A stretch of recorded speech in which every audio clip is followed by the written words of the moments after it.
Everyone అందరూ ఎలా ఉన్నారు? నేను మీ బుజ్జి పాణ్యం. సెపరేషన్ నో కాంటాక్ట్లో మీ పర్సన్ నెక్స్ట్ యాక్షన్ ఏంటి అనేది చెక్ చేద్దాం అనుకుంటున్నాను. సో చూసేద్దాం. Universe please my yours person next action. ఈ పర్సన్ మీతో నెక్స్ట్ మళ్ళీ సెకండ్ ఛాన్స్ కోసం రీకన్సిలియేషన్ కోసం సమ్ రిస్క్ సమ్ థింగ్స్ని సృష్టించాలి అని అయితే అనుకుంటున్నారని చెప్పాలి. మీతో రికన్సిలియేషన్ అయ్యే మాదిరి. ఎందుకు వై అవకాశాలను చూస్తున్నారు అని చూపిస్తుంది. బికాస్ మిమ్మల్ని ఈ పర్సన్ మీరు మీ లైఫ్లో ఎంత గ్రో అవుతున్నారు, మీరు మీ లైఫ్లో ఎంత బిజీ అవుతున్నారు అనేది ఈ పర్సన్ మిమ్మల్ని స్పై చేస్తూ ఉన్నారు, చూస్తూ ఉన్నారు. సో అందుకే మళ్ళీ ఈ పర్సన్కి మీ పైన ఈ అట్రాక్షన్ అండ్ అబ్సెషన్ అంటాం కదా, అది పెరుగుతుంది అని చెప్పాలి. ఈ పర్సన్ కొంత ఇన్ఫర్మేషన్ని గ్యాదర్ చేస్తూ ఉన్నారు మీ గురించి. ఓకే వై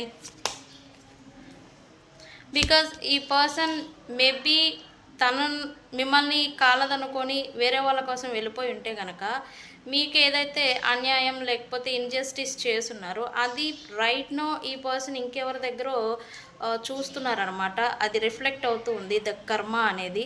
సో అందుకే మీకు చేసిన ఇన్జస్టిస్కి ఇప్పుడు న్యాయం చేయాలి అనే ఉద్దేశంతో కూడా ఈ పర్సన్ మళ్ళీ మీతో సెకండ్ ఛాన్స్ని ఎక్స్పెక్ట్ చేస్తూ ఉన్నారు అని చెప్పాలి. అయితే ఎలా వస్తారు, ఎలా రాబోతున్నారు?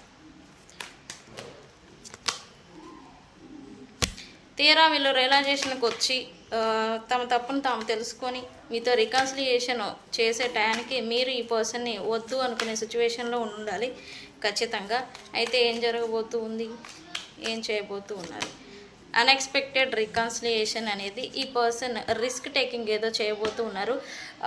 ఈవెన్ వీళ్ళకి మీ నుంచి ఏదైనా అవమానం ఎదురవుతుందేమో అని పాస్ట్లో వెనకడుగు వేస్తూ ఉండే, ఇప్పుడు అవమానం ఎదురైనా సరే వచ్చి డైరెక్ట్గా మీట్ అవ్వడమో లేకపోతే మీకు కాల్ కమ్యూనికేషన్ అనేది చేయడమో, తద్వారా రికన్సిలియేషన్ అనేది కొంచెం గ్రో అవ్వడం అనే దాని గురించి వీళ్ళు సమ్ యాక్షన్ అండ్ రిస్క్ ఏదో ఈ పర్సన్ తీసుకోబోతూ ఉన్నారు. ఓకే అయితే వితిన్ ఈ రీడింగ్ చూశాక మీరు ఎల్లో కలర్లో ఉన్న వస్తువు, అది బనానా కావచ్చు, బటర్ఫ్లై కావచ్చు, ఎల్లో కలర్ కావచ్చు, అది బొమ్మలు కావచ్చు, చూస్తూ ఉంటే కనుక ఈ పర్సన్ నుంచి మీకు వితిన్ 2 hours to 2 days లోపల ఈ పర్సన్ నుంచి అన్ఎక్స్పెక్టెడ్ మీటింగ్, రీకన్సిలియేషన్ లేదా కాల్ కమ్యూనికేషన్, బ్లాక్ సిచ్యువేషన్ ఉన్నా కూడా అన్బ్లాక్ చేయడం అనేది జరుగుతుంది. ఓకే ఈ రీడింగ్ని 444తో కామెంట్ పెట్టి ఈ రీడింగ్ని క్లైమ్ చేసుకోండి. ఓకే తెలుసు కదా, నేను మీ Bujji Panyam. Thank you so much.